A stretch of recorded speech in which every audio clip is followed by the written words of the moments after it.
Sofia Ehrich, and I'm an art historian, researcher, and consultant for multisensory experiences. My company, The Olfactory Contractor, coaches and consults museum practitioners and others on the educational impact smell can have on the public. It is my pleasure to welcome you as the host of the Internet of Senses Institute podcast for the Sense of Smell.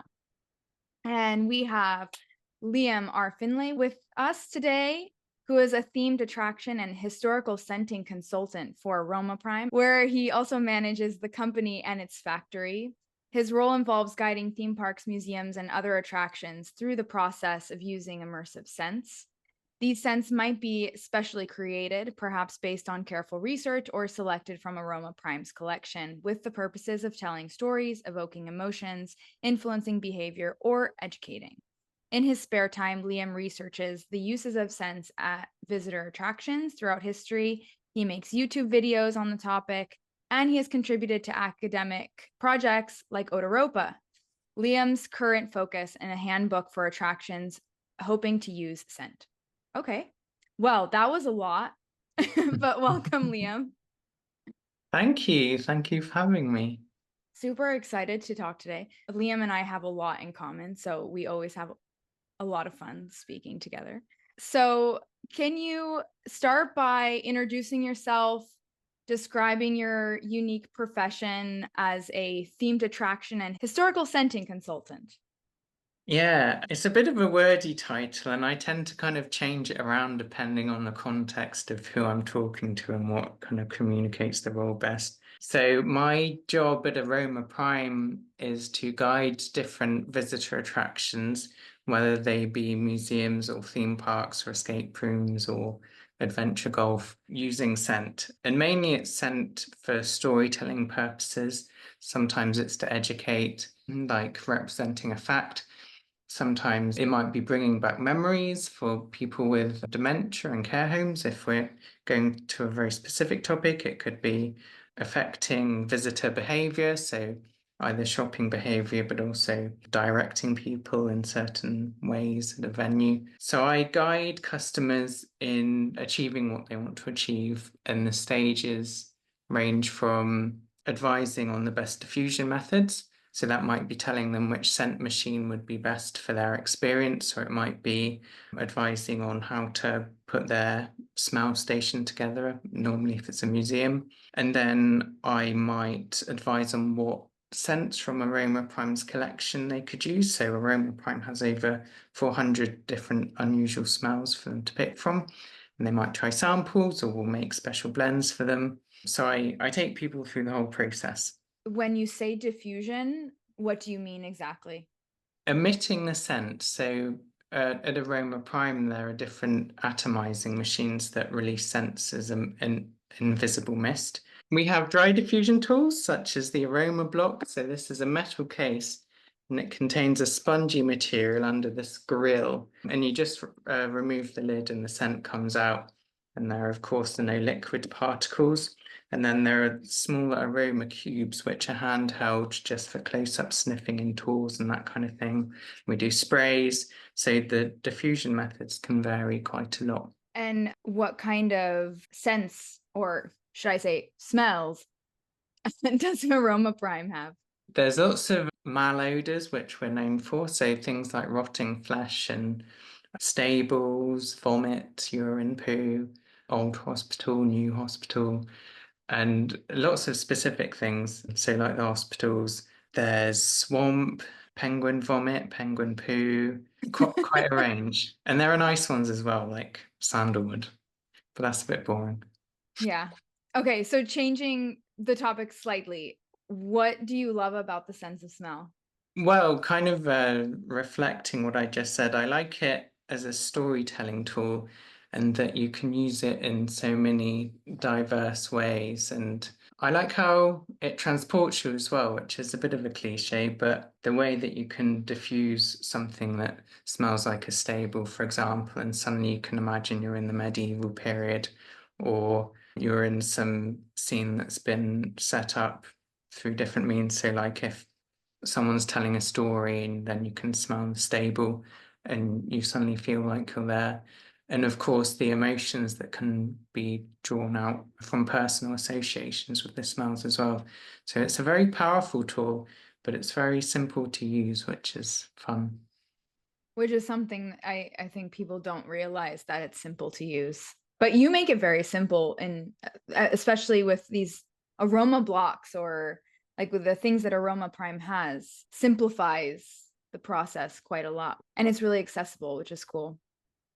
Yeah, that's kind of why the company was set up. I suppose I'll go into it later in our discussions, but I suppose attractions have had challenges historically in using scents and aroma primes about making it more accessible, but also affordable. Yeah, so then building on that, based on some of the research you've done, what are some of the ways that attractions and museums have been scented in the past? Well, going with museums, I've been reading some old newspapers recently, and I found a 1930s example of a Swedish museum that recreated an iron mine, and they were saying how it smelled like blasting powder, which I think is incidental based on the materials they used.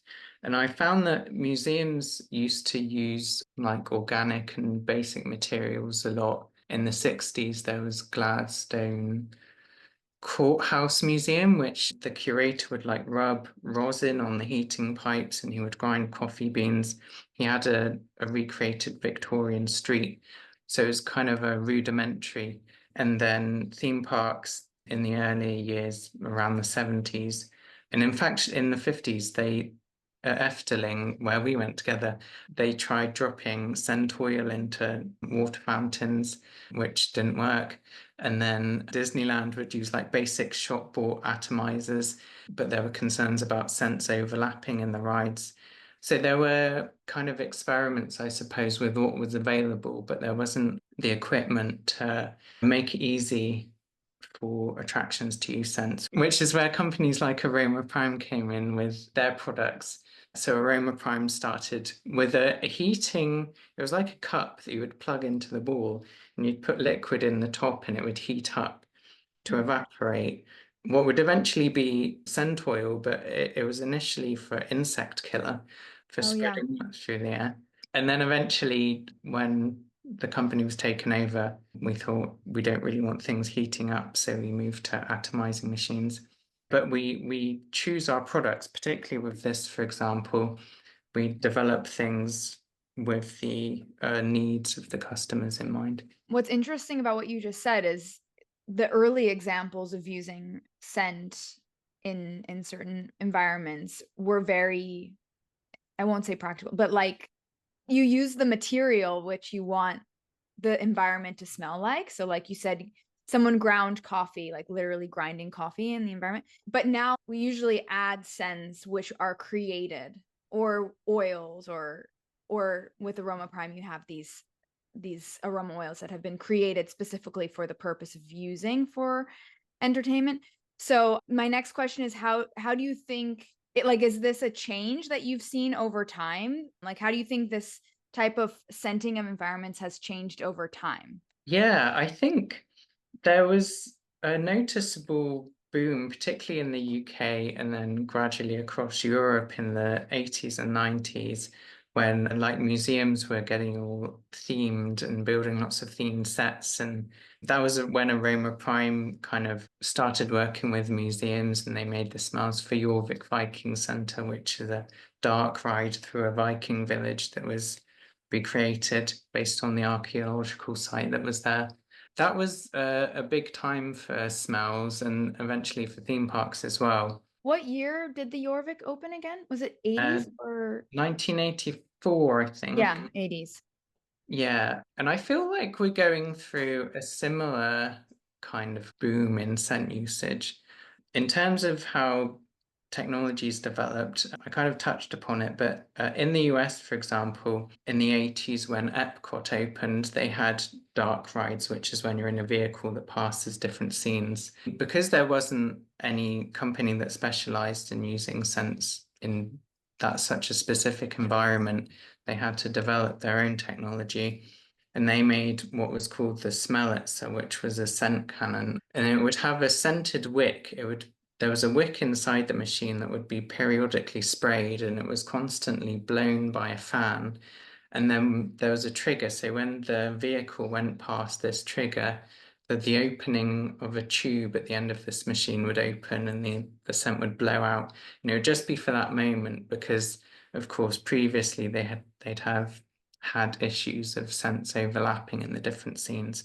And then there was an exhaust fan at the other end of the room that would quickly draw the scent out. In America, they use dry diffusion a lot more than in Europe for ambient scenting.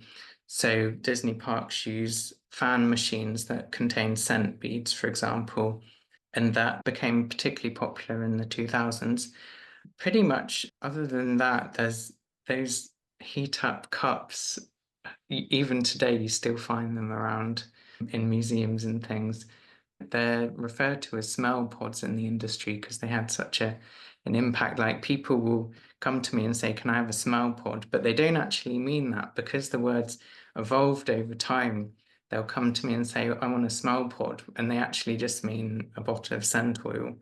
So atomizing at the moment, I think, is big in the UK and Europe and kind of the Middle East and Australia. And dry diffusion is pretty big in America. I love all this information that you have. And I know you're researching for a specific reason. Just out of curiosity, how do you find all this information?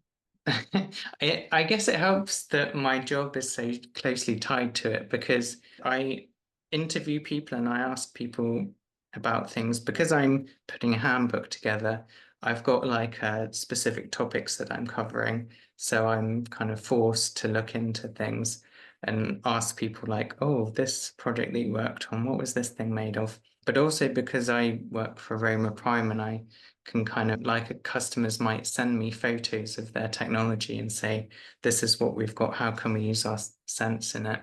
I can kind of get an insight into how things are working in all the different sectors, which is really handy. And do you have in your head like the terminologies? Have you created a terminology scheme for yourself, or do you use the terminologies of others? Because you've talked about that scent pods, actually people are referring to something else. So how do you navigate that? I know that AromaPrime has some terms, but in terms of like the method itself, do you have a terminology scheme that you use? I kind of adjust my terminology as I learn new things. I'm trying to think of an example. For example, with Aroma Prime, because it's called Aroma Prime, it refers to its products as aroma oils. But as I was writing about the topic, I didn't feel that aroma was a good word for describing what I would now call scents. So I call our oils, I have some here, scent oils, even though the product name is aroma oil. And in fact, others perhaps that work in perfumery would probably call them fragrance oils. But because we make things like rotting flesh, I don't find that fragrance is a good word to use. Even scent sounds quite Yeah. positive. The ideal word would be smell oil, but that just doesn't sound right. It falls a bit flat. Yeah. So yeah, I try to use the broadest possible terms that are kind of would be most widely recognized, but also I'll adjust kind of based on what I observe and what works overall. Yeah, that's something that's really interesting about working in the field of scent and museums, is that the terminologies that are being thrown around, there's so many different ways people are describing these things. And then you also have the mix of perfumers, but then you have like technicians who use the machines that disperse the scents, and everybody uses different terminologies because we also come from different backgrounds. So it's really interesting and challenging. It really is a challenge because it's like nobody speaks the same language in a way. And I think lots of people approach me expecting me to use perfumery terms, but because I'm working with what I might call everyday people, people that operate roller coasters or run workshops at museums, I try to keep the language pretty basic, which yeah, is yeah. works for me as well.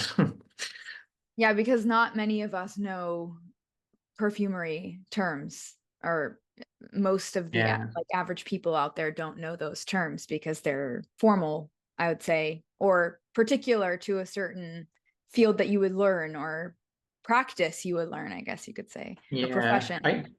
I did find I kind of started learning perfumery terms when I started speaking to academics who I guess kind of learn about things from because perfumery is the main scent creation space. I guess that's where a lot of the language comes from. Well, there's different ways, right? Like AromaPrime, I guess, is a very different approach to scent making than if you work with a perfumer. So there's Mm, different ways that you can source the scents, which is also another that's huge true. challenge to this field because we all get scents from different places. There's also people who just use essential oils. So there's no streamline for this or equate like specific equation for this. And so yes, like when I was with Odeuropa, we often used perfumery terms because we were working with trained perfumers usually. But you don't always need to know that, I think, especially with the way that you work, Liam. Yeah, I find, yeah, I've never found perfumery terms to be necessary in the 7-ish years I've been working for AromaPrime. And in the handbook I'm writing, I've got a definitions page because I'm aware people are coming from so many different backgrounds. I've got like a disclaimer, I think, that says like, for the purposes of this book, I'm going to use these words, but I'll also explain what these things mean in case you've heard them and you're wondering. So I guess we just kind of went over this, but what do you think is the biggest challenge facing museums who want to use scent right now?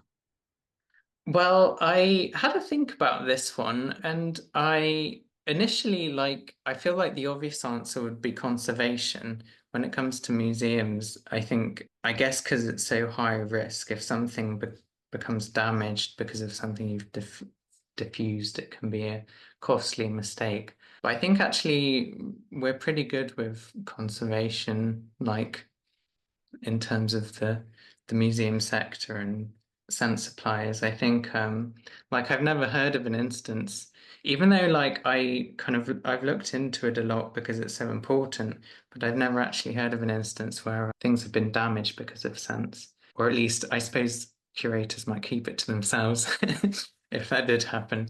So I thought, okay, what else is there? And then I thought I kind of like what we've just discussed is knowledge and museums and other attractions don't necessarily have the confidence to use smells, and they think it's going to be really complicated and really expensive, and they don't realize that it can be as simple as putting some scented cotton wool in a box that you can open. And I guess it's kind of one of my tasks is kind of to get people to think like the people like maybe pre-1980s attractions, like pre-smell-o-vision, in fact, there would be cinemas that would put like scented cotton wool in front of fans. And that's kind of what works these days in some scenarios. So I think one of the main challenges is explaining the basics so that people understand the basics and they're not so scared of them. Yeah, the knowledge around this is definitely important. Like everybody I talk to when I talk about what I do, well, first of all, they usually don't understand what I'm doing, which you probably have a similar problem, but also everyone always thinks I'm a perfumer. Mm, You know, like that's smell equals perfume, right? Like that's the link. And so the idea that smell can be beyond the aesthetic that you wear on your skin is also just challenging for people to understand. Like, well, why would you have a scent that you wouldn't wear? Because it's just not typical. It's not what we've been doing. Although as you show in your examples, there are plenty of examples where scent was used in an experimental fashion, but you know, the aesthetics of perfume is really the use of yeah. smells that everyone knows. Yeah, and I guess it's kind of the scent products that they use day to day as well, other than cleaning products and shampoo and things. Perfume is like the storytelling scent that people own. And yeah, kind of like what you said, when sometimes I'll tell people I make smells for theme parks and museums, I think they don't necessarily understand how big that is. They think like it might be a museum that has a dinosaur smile, but they don't realize that, I guess in the UK, for example, it's probably every other museum that has a smile these days. If it's not in their exhibitions, it will be for their workshops and their Mhm. school visits and things. Yeah, that's another thing I think. So I don't know that we said that you're in the UK, but you're in the UK. You can probably Uh, tell from my accent. but I'm finding like in the US, it's not as typical, or if it is typical, we don't know about it so far. Like I think there's a need for it. There's a market for it, but it's not like in Europe where, you find it in so many museums, you find scents or workshops that use scented interpretations, whereas here it's if it's there, you got to find it. So, yeah, like Mm. that's another difference is geographically this idea of smell in the museum is different. Yeah. And I guess maybe it's gone up and down over years as well, because there were lots of examples around the, I guess, 1990s to 2000s from what I've read in America. But yeah, pretty much every time a museum ends up using smell, when they do have like a newspaper appearance, it's described kind of like we've discussed before. It's described like it's the first time this has ever happened. Mhm. This museum has smell. So it's still a novelty to a lot of people. It's a novelty and a niche for sure. How many institutions do you work like have you worked with? I think it's probably the ones I worked with personally, I think is probably hundreds. And I think the ones AromaPrime has worked with, considering they've been going since the 60s, it's probably thousands at this point, assuming there are that many in the world. We work with museums more because there are more of them. Almost every town has its own museum. And we'll work with small places, whether they be small like amusement parks or small museums or major museums and big theme parks like Alton Towers and the British Museum and that kind of thing. But it would be very hard to work out how many I've worked with. I was thinking probably every week I think I have maybe about at least 20 projects on the go all the time. But it's hard to, when people say, what are you working on at the moment? I find it hard to say because sometimes I'll just be communicating with the customer for a day and then they'll make an order. Sometimes I'll communicate with them maybe for a few days and then they'll try samples and they'll get in touch in a few months. And then we'll send them new samples and they'll get in touch a few months later. Sometimes I'll communicate with the customer and then I won't hear back from them for a couple of years. So it's very hard for me to even remember what I'm working on right now because what I was working on yesterday might not be worked on again for a few weeks and something new comes along. So Very interesting. there's an awful lot going on all the time across the world in terms of Yeah. smell. What was your favorite project so far? Personally, I like theme park projects the most. There was a dark ride, or there is a dark ride at Alton Towers called The Curse at Alton Manor. It was originally opened in 1990 as the Haunted House, and then it was refurbished and became Dual in the 2000s. But when it first opened, it used a musty smell and an earthy smell and a street bomb smell. It doesn't use street bomb anymore, but throughout all the time it's been open, it's used musty and earthy. And visitors have got like generations of visitors are very familiar with that scent, which happens a lot with old theme park rides that use scents. So I think maybe it's 2023 or 2024, the Curse at Alton Manor um, the ride reopened with a new story and new theming. So we introduced lots of new scents for that. And some of them were kind of Victorian, and others were more for evoking fear in people. And I went to a Halloween event, kind of an opening event, and I got to ride that ride at night time. And what I liked was that it was in October and it was really cold in the ride. I'd experienced it before in the summer, but to experience it at night when it was really cold, the scents had quite a different effect and it almost felt more realistic, so to speak. So that one stands out to me. And of course, the Odeuropa City Sniffers scratch and sniff map, because that's just such a fun idea and kind of a unique one. Do you want to explain a little bit more about that? I don't think we've never talked about that on the podcast, so you can. Yeah, I believe you were in charge of that project yourself, weren't you? So I need to explain it properly with it being your project. Well, Odeuropa had developed an app so people could explore Amsterdam and visit different sites. They could use a map on the app and visit different sites, and they would get facts about the smell history when they got to different locations. So a scratch and sniff map of Amsterdam was created so that people could use that at the same time. And I illustrated the map. I had the honor of illustrating it. And when people got to certain locations and read the information, they could also scratch and sniff the smell that they were reading about. And I don't think anywhere else has really done anything quite like that before. No. So I that's mean, we also like we learned from that experience, right? Like for me, I realized people don't want to smell and hold a phone at the same time. Like everybody was expecting the tour to be facilitated by someone else while they had the map mm, in hand.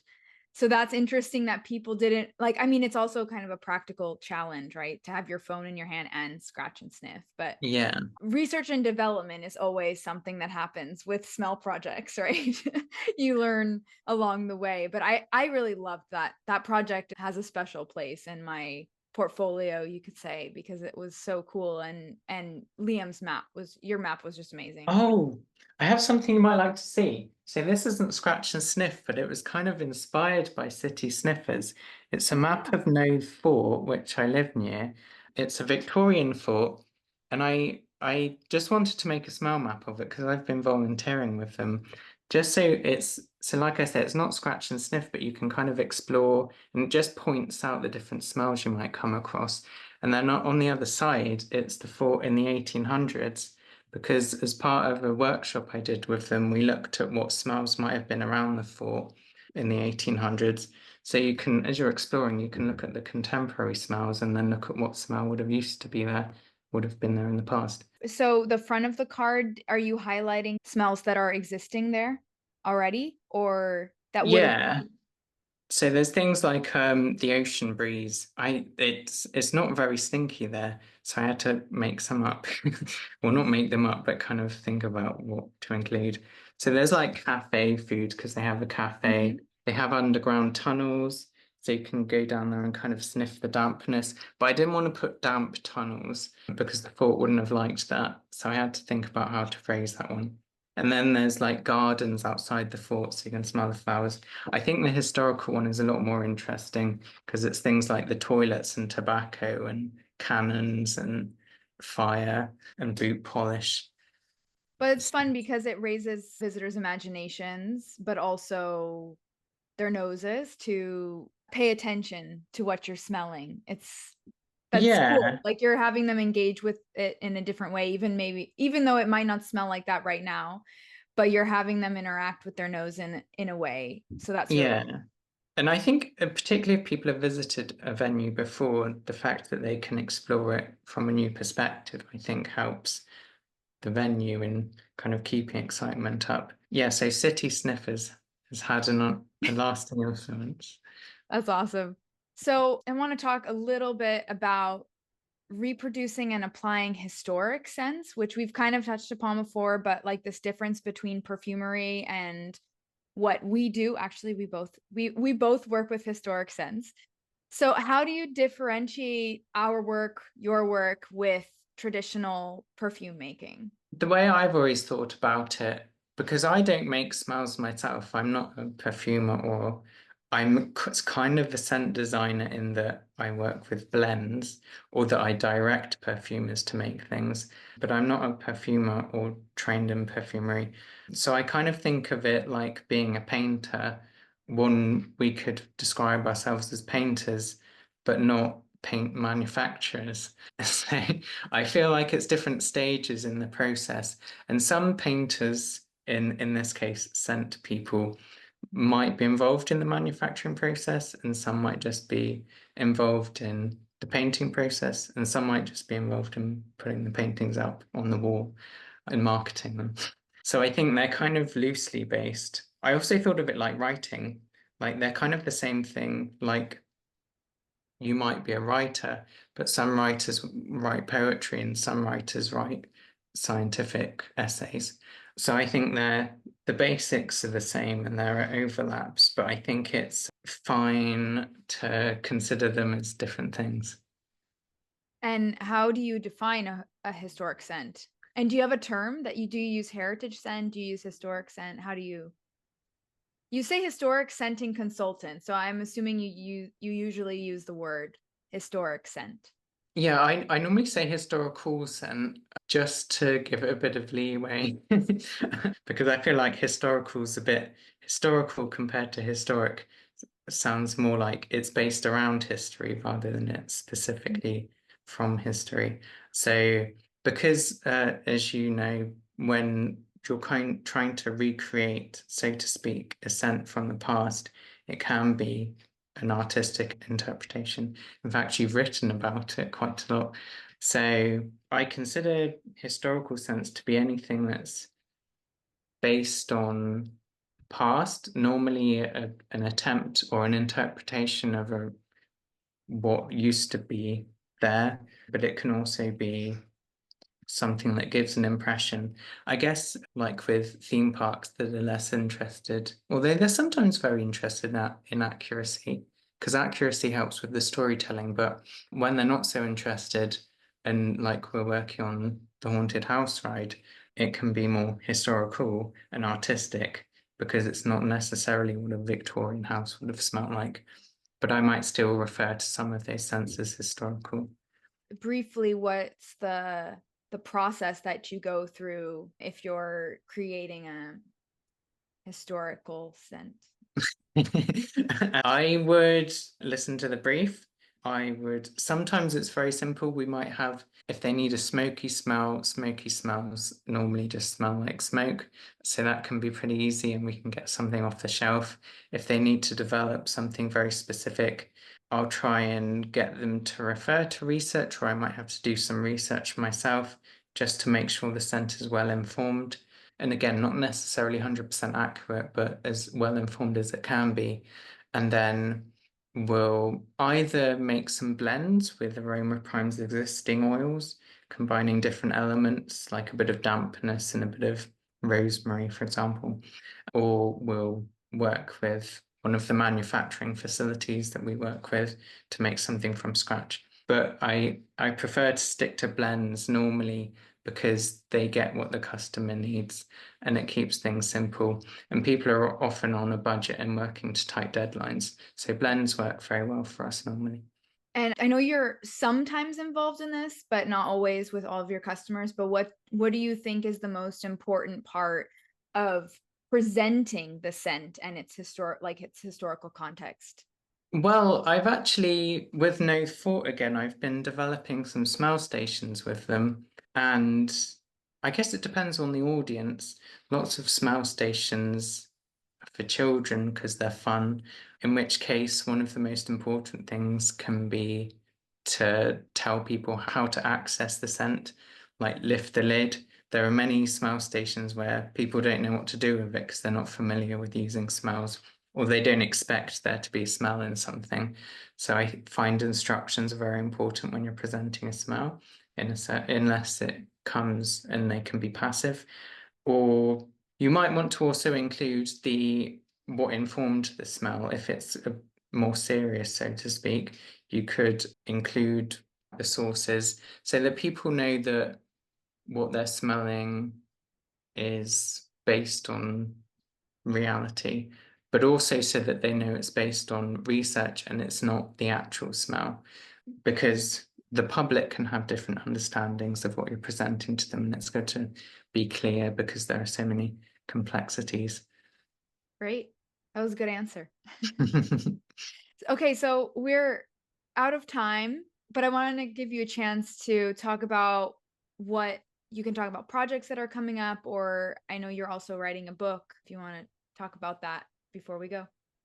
Oh, so I've got two things I'll mention. Recreationally, which I'm quite excited about, as I've been researching the smells that were at Disneyland in its first 3 decades, because what was there in the 50s and the 60s and the 70s is quite different to what is there now. People expect it to smell very nice, but for example, they had a tobacco shop and people were allowed to smoke all over the park pretty much. So I've been recreating specific smells, 5 smells from early Disneyland, which is going to be fun to share. But then long term, as I've mentioned, I'm working on a handbook, and it's kind of addressing what we've discussed about just giving people the basic knowledge, which Odeuropa's olfactory storytelling toolkit did nicely as well.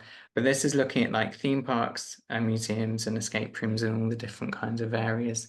So yes, that will be out probably in over a year, but people can add me on LinkedIn for updates anyway. The Disneyland smells, that sounds so cool. Yeah, I suppose because I'm so interested in preserving smells, historical smells, and not surprisingly, there's a lack of interest in preserving smell history with theme parks. So that's what I'm trying to do, just trying to document what was there and capture it in some way, archive it. I'm hoping to send some samples to some people in America who visit Disneyland who can try them and see what they think. You mentioned the tobacco that they used to have a tobacco shop. That to me is so interesting because so when I was going to Disneyland as a kid, there was people, a lot of people smoked. They had smoking areas though, and now can you even smoke at Disneyland anymore? No, Probably it's not. completely banned now. And what's surprising is that the tobacco shop was open until 1990. So it's 1955 to 1990. You would kind of imagine it to have closed sooner than that. But yeah, it's surprising that it took so long to close and that it's only recently, maybe a couple of years ago, when smoking was completely banned, which makes I'm weirdly interested in smoking at theme parks and the changing rules because of how it influences the smellscape so much and inadvertently the experience that people have. Well, it's also location based because in California, we're so against smoking. I mean, in Europe, it's happening in some places now, like in the Netherlands, as I was leaving, they were banning smoking more and more. But in California, it's been for a very long time. So Disneyland, evolved with California probably in terms of Yeah, smoking. So that's just such an interesting thing to think about how a theme park or even environment can change just because we've changed our approach to the health risks of smoking. yeah. I had a look when smoking was banned at Disneyland. I counted the smoking areas at Disneyland Paris, and they have more smoking areas than any other park has ever had in the world. And Tokyo Disneyland, I went there a few months ago. They have smoking rooms. So you go down a really long path, and then you're in this room that's kind of themed to the surrounding area. And you smoke in there, and then you come out again, so it's completely contained. It's great. I love hearing this. This is like geeky stuff. So Yeah. but we'll end with this. And yeah, I think Liam, I could talk to you forever, but maybe we'll just have to bring you back. So yeah, thank you for your time and all of your fun facts and sharing your knowledge with everyone. And good luck with everything in your book. And we'll be keeping an eye out for it. Thank you very much. All right. It's been fun chatting.